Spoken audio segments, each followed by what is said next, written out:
Assalamualaikum warahmatullahi wabarakatuh, dan salam sejahtera untuk kita semuanya. Sebelum saya menjelaskan tentang berbagai macam logam non Fe atau non ferrous dengan paduannya, marilah kita senantiasa selalu mengucapkan rasa syukur kehadirat Allah Subhanahu wa taala karena sampai saat ini kita masih diberi kesehatan. Dan meskipun dengan kondisi belajar dengan serba keterbatasan ini, kita masih sama-sama semangat untuk selalu belajar dan selalu belajar. Rekan-rekan sekalian, di sini saya akan coba untuk menjelaskan tentang material dan paduannya. Di sini yang saya akan bahas adalah tentang material non ferrous atau non Fe dengan paduannya, yaitu antara lain tembaga, kemudian aluminium, kemudian magnesium dan titanium. Yang pertama kita bahas tentang tembaga dan paduannya. Tembaga, pengertian tembaga adalah merupakan suatu logam setelah baja, dan tembaga ini sering digunakan dalam kehidupan kita sehari-hari dalam rumah tangga ataupun dalam industri, karena tembaga ini memiliki suatu kemampuan mesin yang baik. Tembaga ini adalah suatu material yang tahan korosif, kemudian dia adalah sebagai pengantar listrik yang baik dan juga pengantar panas yang baik, karena tembaga ini mempunyai lapisan oksida di permukaannya, sehingga dia merupakan suatu material yang tahan akan korosif. Tembaga itu dibagi menjadi beberapa macam, yaitu satu tembaga murni, kemudian brush atau kuningan, itu adalah tembaga dipadu dengan seng, kemudian bronze atau perunggu, itu adalah tembaga dipadu dengan timah, kemudian selanjutnya adalah tembaga dipadu dengan berilium. Untuk tembaga murni adalah tembaga tanpa paduan dengan material apapun. Dia memiliki suatu konduktivitas atau sebagai konduktor yang baik untuk pengantar listrik dan juga pengantar yang baik untuk thermal atau panas. Kemudian brush atau kuningan, ini adalah tembaga dipadu dengan seng. Brush mengandung tembaga yang dipadu dengan seng antara 5-40%. Kemudian setelah di annealing ini adalah maksudnya proses memanaskan suatu logam atau paduan logam hingga mencapai suatu suhu tertentu dan kemudian ditahan, kemudian didinginkan secara perlahan-lahan. Dengan sistem annealing seperti ini, tembaga dengan paduannya itu akan bisa mempunyai kekuatan tarik mencapai 234 sampai sekitar 374 megapascal. Tembaga dan seng ini biasanya diaplikasikan di material arsitektur, kemudian sebagai aksesoris baju, dan kemudian peralatan rumah tangga dan lain-lain.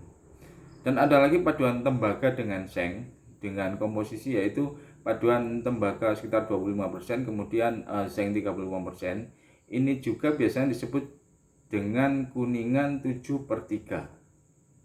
Kuningan 7/3 dengan sifat mudah dalam suatu pengerjaannya, kemudian mempunyai kekuatan yang memadai sehingga dapat digunakan untuk suatu komponen-komponen yang rumit. Selanjutnya paduan tembaga dengan seng dengan komposisi tembaga 35% juga dan seng 45%. Di sini disebut juga tembaga kuningan 6/4. Dia mempunyai kelebihan, mempunyai harga yang lebih murah dan banyak dikerjakan dengan kondisi misalkan dikerjakan dengan kondisi panas atau di tempat dengan keadaan panas, dan mempunyai kekuatan yang tinggi dan banyak digunakan dalam pengerjaan plat atau untuk peralatan mesin. Kemudian bronze atau perunggu, ini adalah campuran tembaga tembaga dipadukan dengan timah. Bronze atau perunggu merupakan paduan tembaga yang sangat kuat, keras, dan memiliki daya tahan korosif yang tinggi. Kemudian dia memiliki kekuatan yang lebih tinggi dari brass atau dari kuningan tadi, terutama pada kondisi setelah dikerjakan dengan kondisi dingin, dan sifat tahan korosinya dia akan lebih tinggi. Kemudian yang selanjutnya adalah paduan tembaga dengan berilium. Paduan tembaga dengan berilium ini banyak digunakan untuk peralatan yang membutuhkan kekerasan yang tinggi dan tidak menimbulkan bunga api untuk industri kimia. Kemudian selain itu dia memiliki daya tahan korosi, terus sifat tahan lelah dan kekuatan yang sangat baik sehingga dapat digunakan untuk pegas, roda gigi, diafragma, katup, dan lain-lain. Untuk kelemahan paduan tembaga dan berilium ini adalah di harganya yang cukup mahal. Untuk aplikasi tembaga biasanya untuk pembuatan tembaga dengan paduannya itu biasanya digunakan untuk bahan pembuat logam lain seperti monel, kemudian sebagai konduktor atau kabel, kemudian sebagai bahan pembuat uang logam, atau juga bahan campuran untuk perhiasan, karena kan banyak perhiasan itu tidak murni emas, kadang itu dicampur dengan tembaga dan segala macam. Selanjutnya untuk logam berikutnya adalah aluminium dan paduannya.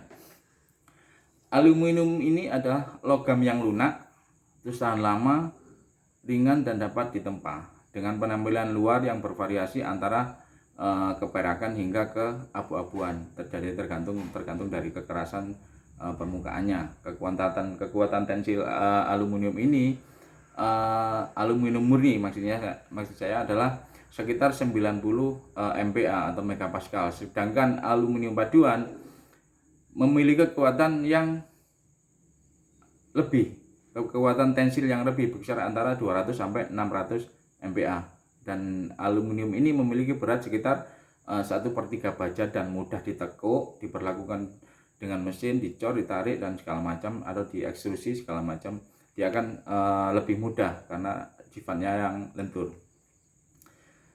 Dan aluminium ini juga ada paduannya, antara lain satu aluminium dengan silikon. Paduan aluminium dengan silikon ini adalah akan memberikan kekerasan. Tujuan untuk dipadukan dengan silikon ini adalah akan memberikan suatu kekerasan dan kekuatan tensil yang cukup besar hingga mencapai sekitar 525 MPa. Pada aluminium paduan ini dihasilkan dengan perlakuan panas. Jika konsentrasi silikon akan lebih tinggi, tingkat kerapuhan logam akan meningkat secara signifikan atau secara drastis akibat terbentuknya kristalisasi granular silika. Kemudian selanjutnya paduan yang selanjutnya aluminium dipadukan dengan magnesium. Tujuan aluminium dipadukan dengan magnesium ini adalah karena keberadaan magnesium tersebut dapat menurunkan titik lebur logam aluminium tersebut dengan sangat drastis dari 660 derajat Celcius hingga sampai 450 derajat Celcius. Namun hal ini tidak menjadikan aluminium paduan dapat ditempa dengan mudah atau ditempa dengan panas dengan mudah, karena tidak mudah korosi, karena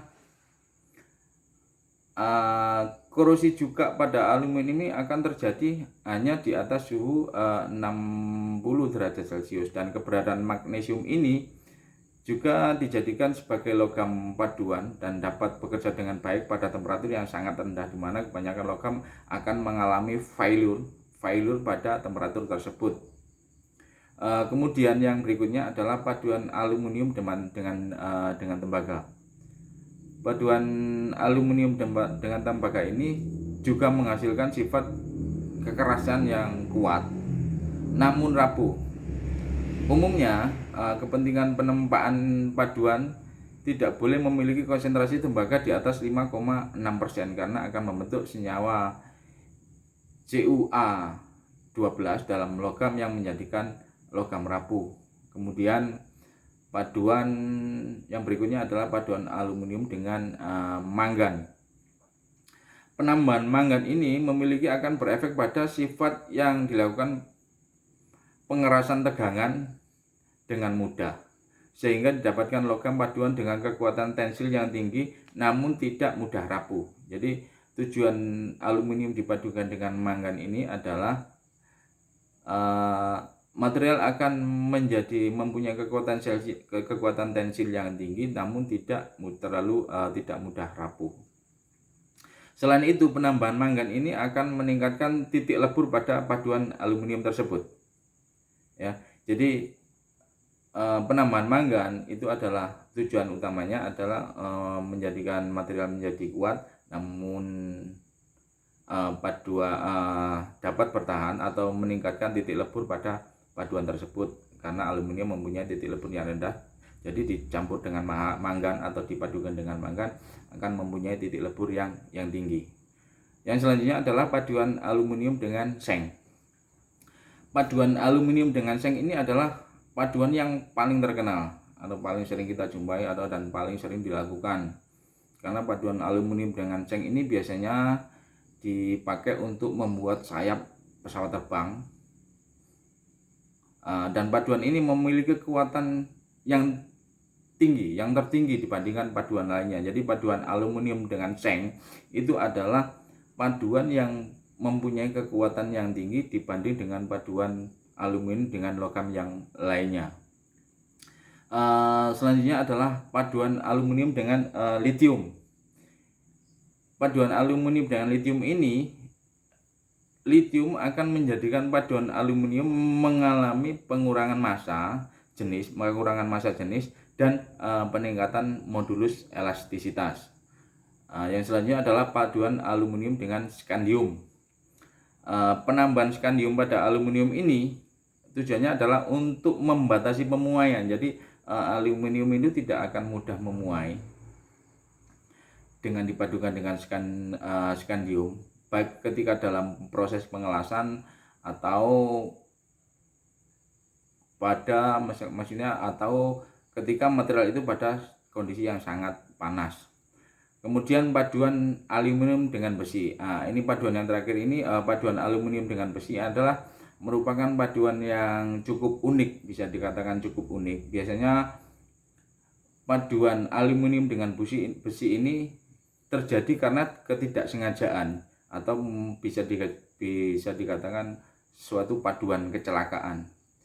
Karena kehadiran Fe atau kandungan Fe besi pada aluminium ini umumnya terjadi ketika pada saat pengecoran dengan menggunakan cetakan besi dan tidak dilapisi dengan batuan kapur atau keramik, sehingga besi akan tercampur kepada aluminium tersebut, sehingga dengan tercampurnya Fe dalam paduan tersebut akan mengurangi kekuatan tensil meskipun tidak terlalu signifikan dari material aluminium tersebut. Kemudian pengaplikasian, maksudnya implementasinya seperti apa aluminium paduan, baik itu dengan seng atau dengan mangan atau dengan yang lainnya, itu antara lain banyak digunakan untuk aplikasi aeronautika. Aeronautika itu adalah suatu dunia penerbangan, ya, suatu dunia penerbangan. Karena bahan aluminium paduan ini adalah cukup ringan tetapi mempunyai kekuatan yang tinggi. Kemudian untuk mobil, tujuannya adalah kenapa bagus dipakai untuk mobil, karena mengurangi berat kendaraan sehingga otomatis akan dapat mengurangi konsumsi bahan bakar. Kemudian sebagai konduktor listrik atau kabel, karena dia memiliki tingkat konduktivitas yang tinggi untuk mengantarkan listrik. Kemudian sebagai peralatan rumah tangga seperti kebutuhan sehari-hari. Kemudian sebagai alat kelengkapan dan bahan untuk lapisan luar kendaraan seperti kapal, gerbong kereta api dan lain-lain. Dan aluminium ini juga digunakan dalam pembuatan jendela, pintu, atap, dan pabrik yang sekarang ini sering kita jumpai di mana-mana. Sekarang banyak orang-orang membuat rumah, atap atau apa saja dari aluminium, dari bahan aluminium paduan. Kemudian juga dipakai juga untuk sebagai peralatan olahraga dan lain-lain. Untuk logam paduan selanjutnya adalah magnesium ya. Magnesium ini adalah elemen logam terbanyak ketiga di kerak bumi ini setelah besi dan aluminium. Dan kebanyakan aluminium ini berasal dari air laut yang mengandung 0,13% magnesium dalam bentuk magnesium klorida. Magnesium ini merupakan suatu jenis logam ringan dengan karakteristik yang hampir sama dengan aluminium, tapi magnesium ini memiliki titik cair yang lebih rendah daripada aluminium. Seperti pada aluminium, magnesium ini juga sangat mudah bersenyawa dengan oksigen. Akan tapi perbedaannya magnesium dengan aluminium ini adalah di mana magnesium memiliki permukaan yang mudah keropos, dan karena itu disebabkan karena kelembapan udara atau ambien atmosfer. Karena oksidasi film yang terbentuk pada permukaan magnesium ini hanya mampu melindunginya dari kondisi udara yang kering. Kemudian selanjutnya kita akan membahas tentang magnesium dan aplikasinya. Maksudnya pengaplikasian logam magnesium ini dalam kehidupan kita sehari-hari. Magnesium adalah suatu logam teknik ringan yang memiliki karakteristik yang bisa meredam getaran yang baik. Paduan ini digunakan dalam aplikasi struktural dan non struktural, di mana berat sangat diutamakan.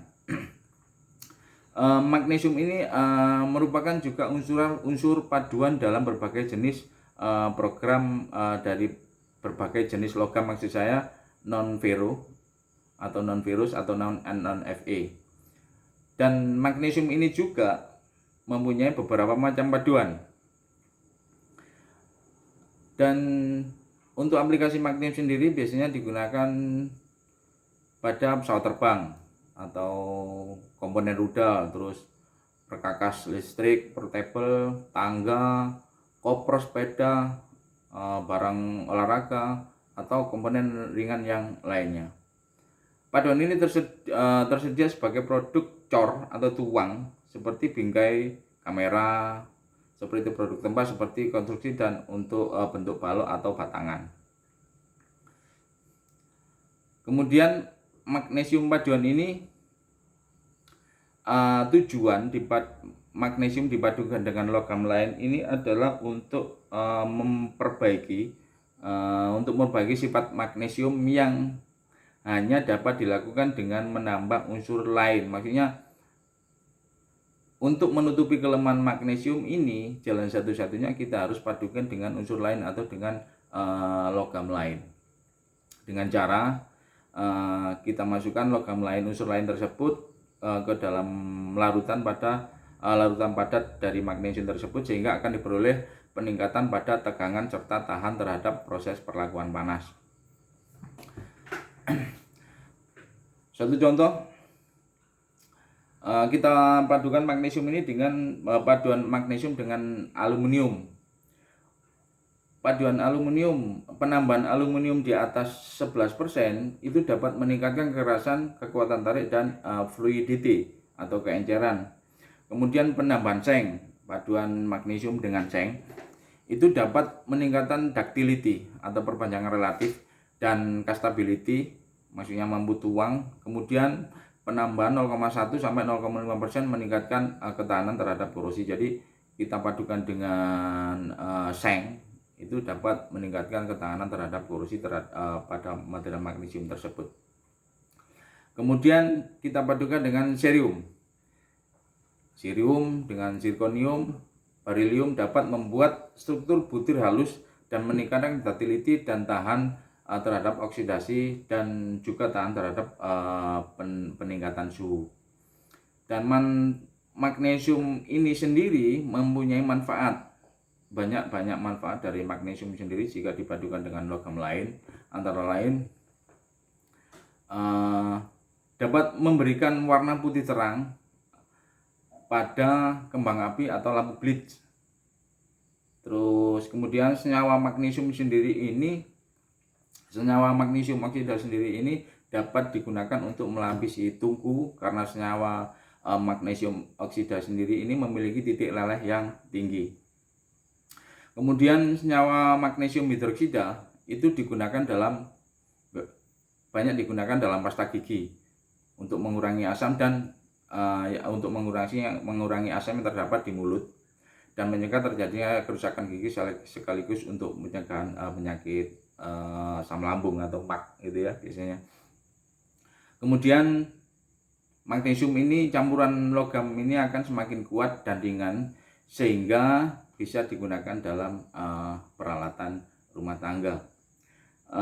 Kemudian yang terakhir, kita akan membahas tentang titanium dan paduannya. Kita berawal dari pengertian titanium. Titanium adalah suatu memang jenis logam non ferrous atau non Fe yang berlimpah di jagat raya, maksudnya di bumi persada ini, yang nomor 4 di dunia setelah aluminium, besi, dan magnesium.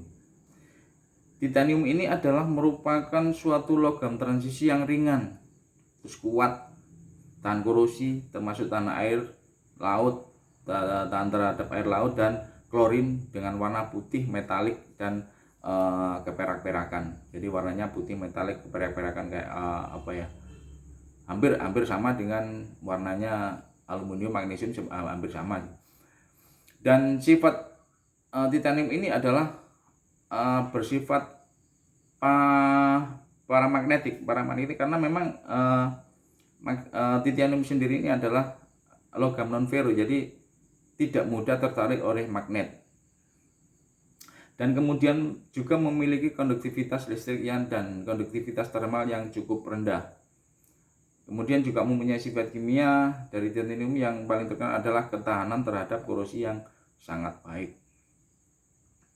Titanium sendiri memiliki kekuatan yang rendah. Kekuatan dapat ditingkatkan, dan kekuatan ini dapat ditingkatkan dengan cara memadu dengan logam lain atau dengan paduan. Titanium lebih kuat dengan aluminium. Titanium ini lebih kuat dari aluminium dan lebih lemah dari baja. Jadi di antaranya itu, di tengah-tengahnya antara baja dengan aluminium. Kemudian rasio kekuatan terhadap berat itu yang sangat tinggi.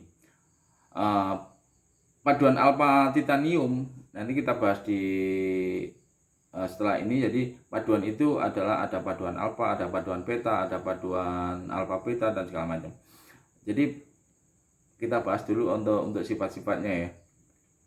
Untuk paduan alfa titanium memiliki kekuatan plastisitas yang tinggi dan keulatan yang normal, maksudnya tidak terlalu tinggi juga tidak terlalu rendah, wajar-wajar saja. Kemudian paduan beta titanium ini lebih berat dan lebih kuat dan lebih ulet. Kemudian ada paduan alfa beta ya, nanti kita bahas akan lebih detail lagi antara paduan alfa beta dan alfa beta. Dan paduan alfa beta ini menunjukkan kombinasi kekuatan daktilitas yang baik. Kemudian paduan titanium memiliki kekuatan tarik yang sedang, dan paduan titanium ini mempunyai melting point atau titik lebur ya, titik leleh atau titik lebur yang tinggi.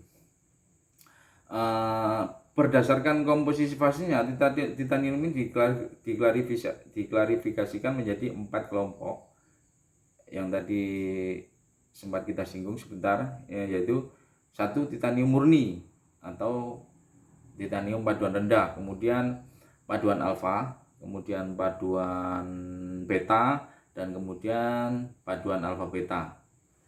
Kita akan bahas satu persatu ya.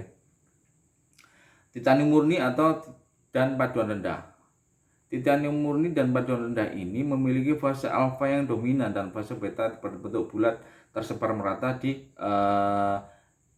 metrik alfanya. Selain itu terdapat pula unsur besi yang berlaku sebagai penstabil fase beta. Titanium murni ini memiliki kekuatan relatif rendah dan ketahanan korosif yang sangat baik. Kemudian ada paduan peta. Paduan peta ini biasanya memiliki paduan aluminium dan timah. Jadi titanium di paduan peta ini biasanya memiliki paduan antara atau mengandung paduan aluminium dan timah. Paduan alfa ini maksudnya paduan alfa ya. Paduan alfa ini memiliki unsur paduan aluminium dan timah. Paduan alfa ini secara umum memiliki ketahanan mulur atau ketahanan plastisitas yang tinggi dan ketangguhan yang baik. Paduan ini dipilih untuk biasanya aplikasi pada suhu yang relatif tinggi. Kemudian paduan peta ya. Jadi paduan peta ada, setelah tadi ada paduan rendah, ada paduan alfa, kemudian ada paduan peta. Paduan peta ini mengandung sejumlah unsur paduan seperti vanadium, niobium, dan molybdenium, dan berfungsi sebagai penstabil fasa beta. Kemampuan tempa paduan ini adalah sangat baik karena berbagai suhu, maksudnya kemampuan tempa di paduan ini adalah sangat baik dalam berbagai suhu jika dibandingkan dengan paduan alfa. Kemampuan kekerasan paduan ini adalah sangat baik dan mudah dibandingkan jika diberikan perlakuan panas. Kemudian yang selanjutnya adalah paduan alfa beta ya. Dia ada paduan rendah, paduan alfa, paduan beta, dan yang terakhir adalah paduan alfa beta. Paduan ini adalah merupakan suatu paduan kombinasi dari alfa dan beta. Paduan alfa mengandung 4-6% paduan untuk penstabil fase beta. Oleh karena itu fase paduan ini akan berdiri atas fase campuran antara alfa dan beta. Dan fase beta pada paduan ini berkisar antara 10-50%.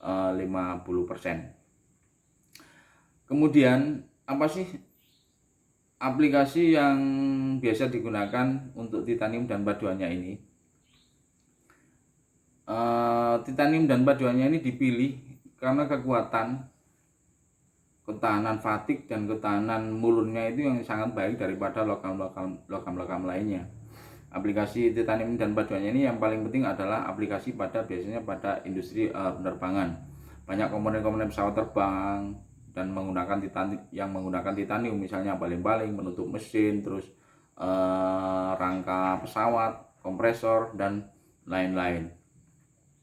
Titanium ini juga banyak dipakai dalam suatu instalasi perminyakan lepas pantai ya, pengeboran lepas pantai seperti pipa, penukar panas, kondensor, komponen-komponen struktural, dan macam-macam, dan masih banyak lagi. Kemudian dalam dunia kesehatan ini juga sangat diperlukan atau sangat bermanfaat sekali untuk titanium dan paduannya ini adalah biasanya untuk membuat kursi roda. Kemudian alat bantu dengar ini juga dari titanium dan paduan, maksudnya dengan paduan titanium. Kemudian untuk katup jantung, terus untuk pompa insulin, kemudian untuk penyambung tulang ini banyak juga didapatkan, maksudnya dibuat dari titanium paduan. Kemudian titanium paduan ini juga banyak diaplikasikan atau banyak digunakan dalam bidang olahraga seperti rangka sepeda, raket tenis, pemukul golf, pedang, anggar, dan lain-lain. Ya, itulah penjelasan singkat dari saya tentang berbagai macam paduan logam non-Fe atau non-ferrous, tembaga, aluminium, magnesium, dan titanium paduan. Sekian penjelasan saya. Terima kasih. Dan mohon maaf jika ada masih banyak kekurangan dari penjelasan saya tadi, karena sebagai manusia adalah manusia yang masih perlu belajar dan masih banyak kekurangan. Sampai di sini, mudah-mudahan bermanfaat bagi rekan-rekan semua pada umumnya dan bagi saya pada khususnya. Akhir kata, assalamualaikum warahmatullahi wabarakatuh.